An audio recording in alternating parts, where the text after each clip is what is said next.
Groton has a hidden treasure you may not have discovered. Stay tuned as we visit the Jabez Smith House on this week's edition of Welcome to Groton.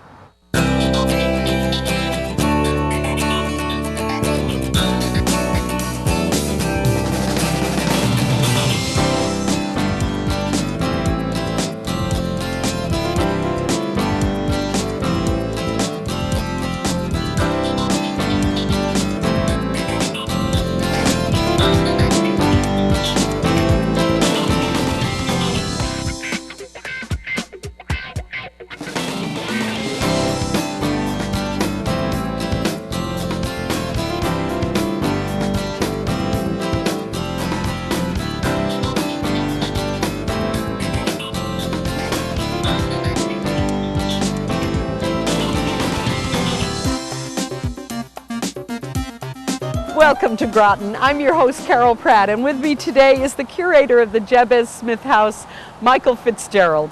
Hi, Carol. Thank you so much for having us here on this beautiful property. It's just incredible. Yeah, I appreciate you coming. Tell us a little bit about yourself and how you became the curator here. Actually, I didn't see it. A friend of mine saw an article that they were looking for a curator, and he called me up and he knew I was his historian.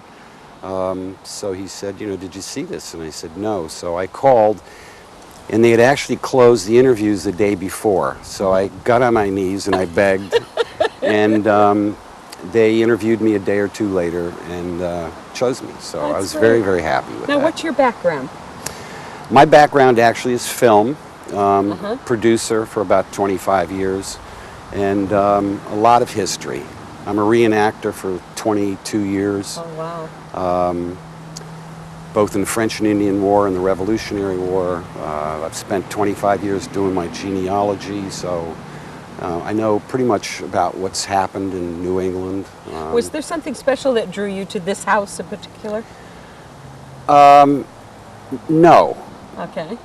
But after I was here about 6 months, the very first person to live here was Nehemiah Smith in 1656. He built the house. And he was married to a woman by the name of Sarah Ann Bourne. And I kept thinking, why does that name ring a bell? And I couldn't figure it out. I'm thinking, well, maybe it's because of the movies or something. So one day I opened up my genealogy and I typed in Sarah Ann Bourne, and up popped Sarah Ann Bourne and Nehemiah Smith. Oh my. And they're not my direct relatives, but she had 3 sisters and a brother who were all my aunts and uncles. Isn't that and amazing? And I never knew it. Yeah. Isn't that amazing? Tell us the importance of this house. I call it sort of a rare jewel for the state, because most of the houses in Connecticut are homes of the rich and famous, I say. They're, very well-to-do. And this is maybe 1 or 2 others, but I think this is one of the sole farmhouses, a simple farmhouse. And Jabez Smith was just a simple farmer. So it kind of shows everyone what day-to-day life was like for the maybe not so rich and famous. famous. And that's what we address when people come here on a tour. We talk about what he did, his farming, what they grew here, a little bit about the family history. Talk about slavery, because they had slaves and they lived upstairs in the little garret room there. Oh, wow. And all of this information I've found in the wills since I got here. I wanted to do research and find out more about the family. So all of the wills are up in the library in Hartford, with the exception of Jabez, and I can't find his will anywhere. Oh, wow. But what you find in there, it's, the detail of what they owned. And you sort of gather by, if it's a couple of pages, they were paupers. If it's 6 or 7 pages of stuff, they were doing pretty good. And Nathan Smith, his father, was living here in 1775 when the house burned during the Revolution. So they lost everything. And it was on this very foundation of the original house that they built the second house around 1777. So this is the original site then? Exact, of the house, exact just the site. Second building of Correct, the house. right, Yeah, right. Wow. Oh, it's amazing, isn't it? Oh, just amazing. There's unique features of the house. It's actually a very classic New England, especially Connecticut style. There's different styles in Massachusetts. There's different ones down in Pennsylvania. But this is a very classic house. You know, it's a center chimney, post and beam. Is most of the outside original, or is it, I know that I'm sure they had to replace windows and things like that, but for instance, the clapboard on the outside, any of that? A lot of the shingles, yeah, most of the shingles are. The house was given to the town in 1780 by the last Smith descendant to live here, Anne Graham Clark. And she came back around 1960.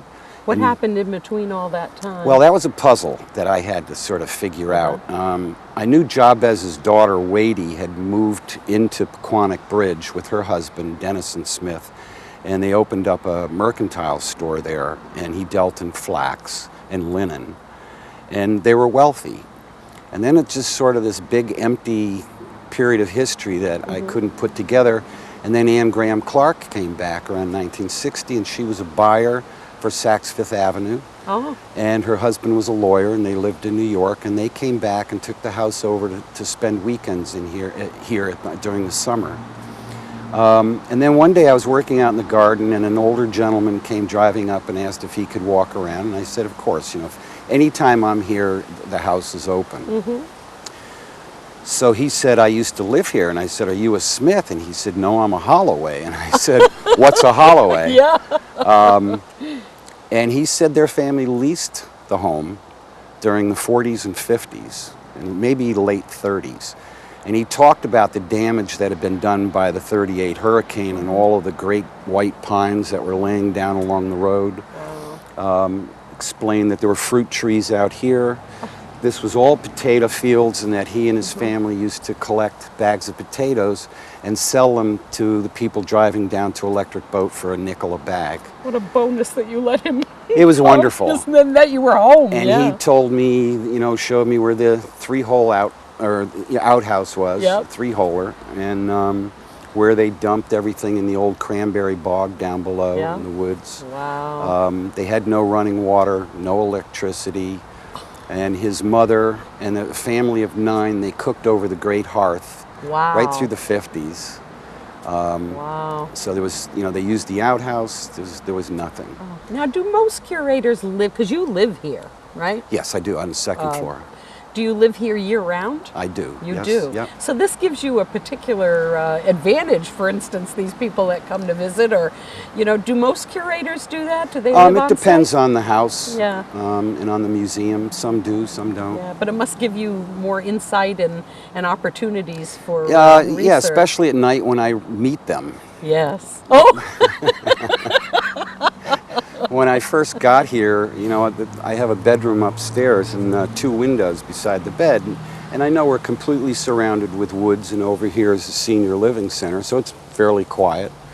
And every night around 11:30, I heard this cocktail party going on, and I'd get up and I literally would look out the windows in both directions, saying, you know, where in the world is that coming from, and what are they doing, you know, at 11:30, 12 o'clock at night? And I would get up, go downstairs, walk around the house, and I wouldn't hear a thing. And then I'd go back upstairs, and it was quiet. So after about a month of this, I finally figured it was coming from downstairs. Oh, so I went downstairs, I introduced myself, I said, I don't mind you having a great time and a party, it is your house, but, you know, could we negotiate on the hours? And it's been fine ever since. Oh, that is just amazing.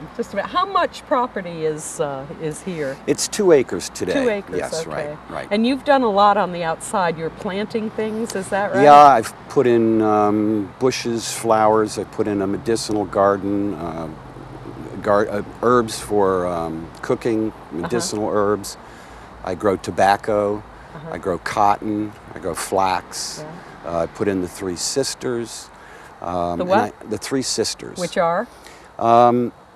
It was a staple for the Native Americans, and they made these mounds, and they put fish down below for the protein when the fish would rot, and then they would grow corn in a circle on each mound. And as the corn got about a foot high, then you'd plant beans, and then the beans would use the corn to climb on. great. And then in between the mounds, you can grow either squash or pumpkins. So I alternate between the years. This year I grew pumpkins It's wonderful. And flax now and flax. Was a big crop in Connecticut. Is that correct? Exactly, yes, right.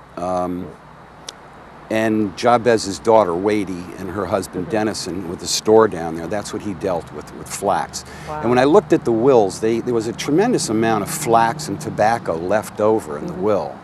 I said, you know, more for personal use. So I figured it had to be for sale. So I talked to the committee that oversees the house, and I asked permission to put the gardens in, and they said yes. So now I grow flax, and I grow tobacco every year. That's great. And he didn't grow cotton, but linen comes from flax. And this was a sheep farm, and until the 1970s, the hill up above was called the sheep farm. Hazelnut Hill, yeah. And so I have big baskets of wool for the kids to see. I talk about the flax to linen. Yeah. And also, just so they know all the fabrics, I also grow cotton. Yeah. So they can, you know, see what they're, and I ask them to Sure. think about what their clothes are made out Sure. of. Well, this is great. I'm anxious to see the inside. We're going to take a short break, but when we return, we'll take a tour of the Jabez Smith house. Please stay tuned.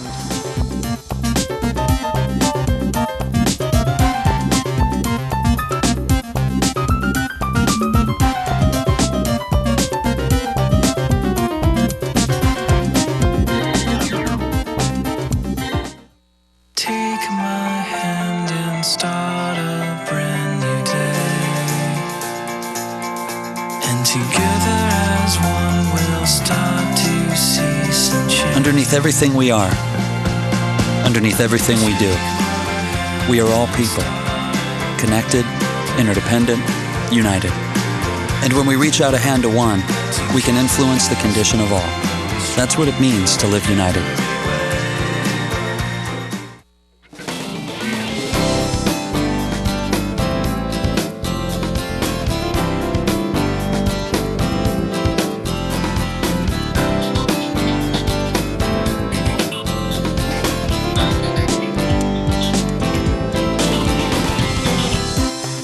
Welcome back. We're inside the Jabez Smith house with the curator, Michael Fitzgerald. Where are we, Michael? We're in the great room. In the great room, which would be nowadays what? Sort of a combination kitchen and dining area. This is where everything in the house was centered, basically. You know, they did all of their cooking here. Looking through the wills, they identify things, you know, and they actually tell about which room they were in. Oh, wow. So the will of the third Nehemiah mentions what the curtains were like. They were homespun blue and white check, and he left so many. But he also describes the beds that were in here, and they must have been fold-up beds. But this is where the heat was. So you'd put the little kids in here, or the grandparents, or you know, your in-laws, or what have you, and then the rest would go upstairs. But all of the cooking, all the food preparation would have been in here. How many rooms are there in the house? Upstairs is how many? You have the east and west parlor. You have the great room, and then you've got 3 rooms upstairs, 2 big rooms, 1 smaller room, and then the garret at the top of the stairs where I believe the slaves were living. Wow. Now this here, is this original to the house? No, when Anne Graham Clark came back and took the house over in 1960, somewhere between 1960 and 1980, she did some improvements to the house. Thankfully, she left the structure alone and the basic historical integrity of the house, but some things, just for safety reasons, they had to rebuild the fireplace. But this is where it would have been. This is it. This Oh, is it. All she did is they took the stones out and put brick in, Oh, okay. and then relined the So it would have been chimney. all fieldstone originally? Probably, yes, right, Yeah. right. Wow. Now, do you ever do any cooking in this? Yes, we do. I usually have a fire here whenever I have an event, but we're going to have some work done on the fireplace next week, so until then I'm not going to touch it. Right, right. But we do cooking there. I sometimes will do demonstrations on making musket balls, and I've got the lead here. Oh, Where wow. we'll pour those. This all sounds fascinating for school-age children. Do you welcome school groups? I love to have the kids here, and they love being here. They really enjoy it because there's a lot, there's a lot of touch and see. Right. A lot of stories that they, have never heard before. We have an outhouse outside, which I ask them what that's all about, and they sort of can't get over the fact that there was no electricity here, and no televisions, and no radios, and no running water, and no bathrooms. And I show them the wooden bucket, and I said, that's the first job you would have had early in the morning, is to take that bucket outside and empty it. And they want to know what's in it. So it's fun. It's great to have the kids here. We also invite scout groups to come, and they can camp out in the yard. And they'll cook out there. They'll work on their merit badges. There's 18th century games we put outside for the kids, and so they enjoy those too. Yeah. Now, you have a special event coming up. I want to make sure that we cover that. Yeah, that's November 6th, and we're calling it a Revolutionary Thanksgiving. And it's the year 1783. Is that the outfit you have on? Is that a 1783 about that? The Revolutionary War. It is, yes. okay. Yeah, an American officer. Yeah. And there'll be other troops here that weekend, both provincials and British. Reenactors? Yes, and American troops. And it's a Revolutionary Thanksgiving, and what the Smith family is doing is giving thanks for the end of the war, because it's November 1783. The Treaty of Paris was signed 1 month before, and now the troops are heading home. And there's a story of one Connecticut soldier by the name of Joseph Plum Martin, who joined when he was about 17, I think, and stayed for the duration of the war. And he was at the last battle at Yorktown. And after the war, he walked home back to Connecticut, as most of them did. Wow. And as the closer he got to home, the more miles he was doing every day. And they had no food, so they depended on, the generosity of the people's houses that they would stop by. And they also had no money because they were soldiers. And at the end, as the closer he got, he was doing 30 miles a day. And then he did 40 miles a day. And then at the end, he was walking 50 miles a day to get home. Wow. So it's the end of the war. The Smith family is going to put on a Thanksgiving for these soldiers as they're going home. It's also, the house has been rebuilt after the 1775 fire. So they have a new house, the war's over, and we're giving thanks for that. So you're going to cook outside, inside? Yeah, there'll be open hearth cooking in here, and we'll be doing stews, fish stews, and some planked fish, which is basically you nail fish to a board, and you just lay it up in front of the fire, and that'll probably be cod, which was bountiful back then. And then we'll also be cooking bear meat, venison, turkeys, chickens, and pies. Now, if people stop by, this is an all-day event. What is the time? Starts at 10 o'clock in the morning. We'll end at 4. It's free. It's free. It's free, and it's open to everybody. But I'm sure the house will always accept donations to help some of this stuff going by. Yes. We depend solely on donations, and that allows us to do other events. Right, right. And so you start at 10 o'clock with tours of the house and tours of the house. So they'll be cooking in here. The troops will be cooking the bear meat and the venison outside. Wow. Over here in the East Parlor, Leslie Evans will be here, and she will be giving a talk and demonstrations on herbs for health and cooking. And she'll be also making up these small, people can participate in that, can be making up these small satchels with herbs and stuff. Is she going to use the herbs that because you grow a lot of herbs here, correct? I do, but most of them are sort of, she can absolutely help herself, but I think she has quite a bit of that. Yeah. And then over here in the West Parlor, I will be talking about flax, which they grew back here, back then, and talking about how flax went to linen. Right. And then outside, as I said, the soldiers will be cooking, and they'll be talking to whoever about the war, the end of the war, whatever. Right. And at 1 o'clock, we're going to have a very special speaker.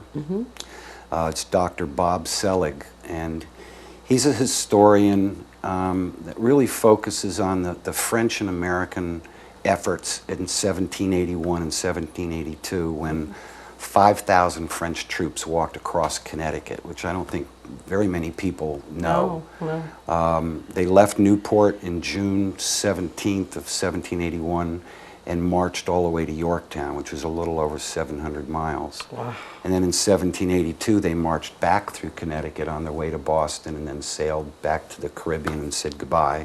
Wow. So he's going to be talking about that. So they could have marched right through here. They actually entered Connecticut in Plainfield, Okay. and then they walked through Scotland, Canterbury, and then they went to Wyndham. And from Wyndham, they went to East Hartford, or Bolton, to the Rose Farm there on the hill and camped there. Wow. Which was a great story because there was a minister there in Bolton, and I think he was about 7 feet tall. And he had some children and one just absolutely beautiful little daughter that one of the Frenchmen tried to buy from him.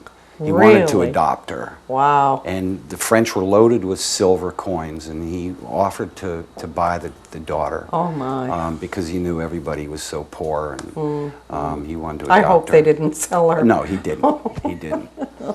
But, Now, speaking of that, did Jabez Smith have a lot of children? Jabez only had one child, which was very unusual back then. I mean, Yeah. all of his, grandparents, his father and his grandfather and so on, all had 6, 7, 8, 9, 10 kids. It's pretty usual back then. You needed them to work on the farm, and also the mortality rate for children back then. I mean, if you had 10, you might have kept 5. They kept, if you yeah, were lucky. exactly, yeah. But yeah. Jabez only had one child, and that was Wadey Smith. And she married her cousin Dennison, who was the daughter of Oliver Smith, Jabez's brother. Now, Oliver lived in Stonington and is better known today as Colonel Oliver Smith, and for 2 reasons.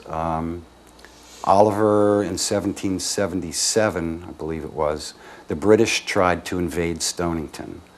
And Oliver was in charge of the forces there and said, no, you can't set foot on the beach or we will blow you out of the water. So the British fleet sat there and bombarded Stonington with Congreve rockets and cannons, and most of the town left and went up by Route 1 and just watched the town being destroyed. And eventually they just sailed away and went down and burned Essex. Wow. But Oliver also was the owner of a slave by the name of Venture Smith.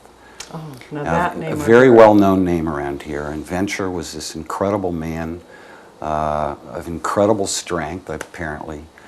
And he asked Oliver if he could buy his freedom. And Oliver said yes. He said, when you're done doing your daily chores, you can work for yourself, doing whatever you want. So after he was done working all day, he would cut lumber and do whatever and get money from other people. And he purchased his freedom. He built a house over in Stonington. He eventually purchased his wife's freedom and his 3 sons. One of the sons went off to sea and died, unfortunately, but he became actually very wealthy, a very wealthy farmer. And he himself bought slaves. Really? Which ironically, they all ran away from him.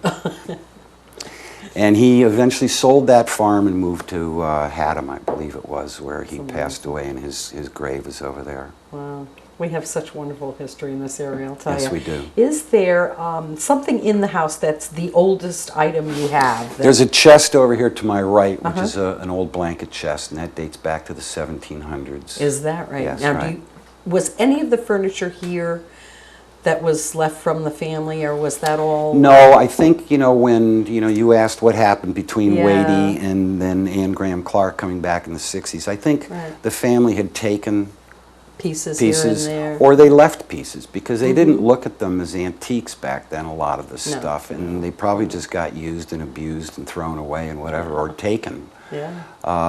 So when she came back in 1960, I knew her sister was an antique dealer down in New Jersey.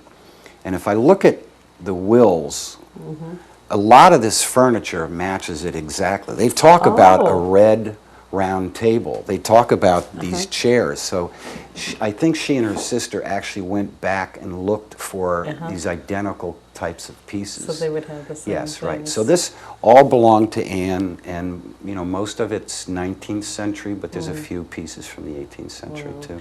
When someone comes to visit, what is the biggest surprise that you find that people, I'm sure it's different for everyone. Yeah, I never ask people that, and I think I'm going to. But you watch their expressions. The kids, the little stories, and I tell them what their chores would have been back then. Which frightens them. Yeah, and about the outhouse. Yeah. And that even gets some younger adults too. They have no idea, have never seen it, but. They enjoy the story about the King's Wood. When I first got here, I looked at the walls and I ran around with a tape measure and I measured all the boards because, when we were a part of England, the king, any tree that was over 24 inches, that gave a 24-inch board or more, was called the King's Wood. And you were not allowed to cut it down because they needed it for their ships, for the masts and the keels and such. So I saw the size of these boards and I said, there's got to be a 24-inch board in here. But that he got away with, right? But the biggest ones are 21, 22 inches. So it's funny. But some of the people, I take them out, show them the gardens, and I ask them about, have you ever smelled fresh herbs? But when you actually pull some of these up, the lemon balm and the thyme and whatever, basil, and you give it to them, their faces just light up and how beautiful they smell. Yeah. Other people come and they are very interested in just the architecture because they may have their own home or something. Right. We talked about your special event. Is there anything else that is happening during those days? You have Dr. Dr. Selig will be talking about the war. Yeah, and he's a consultant and a historian for the National Park Service. So he's actually flying in from Michigan to speak that day. Is it going to be rain or shine that you'll have rain this event? Rain or shine, yes. We will will have a tent outside for the speaker, and we'll have chairs out there. And there'll be some tents set up for the reenactors, but let's just keep our fingers crossed there's no rain. And if people want to bring picnics and picnic lunch and sit outside in the lawn and whatever, I encourage them and invite them to do that. Will you give samples of the bear meat? Unfortunately, because of insurance issues, we can't. So they can at 3 o'clock watch the reenactors eat all of this. So, pretty much what they do at Plymouth Plantation when you go up. You can watch the pilgrims sit and eat and ask them questions, and they grunt and groan and try to ignore you. But well, this is just wonderful, and you do wonderful work here. Thank you so much for taking time out. Well, thank you, Carol, for coming. We appreciate being able to tell the town. The house belongs to the town. Yes. And we get a lot of support from Mark Olfner and Nikki Bresniff up in the office. And we just hope people come and use the house. And it again is Sunday, Sunday, November 6th, 10 to 4, and it's free. Okay. We'll have children's games outside, 18th century games. Great. So we hope people will come and visit. Great. Thank you so much. Yeah, thank you. Before we wrap up our program, let's take a look at the town meetings for the next 2 weeks.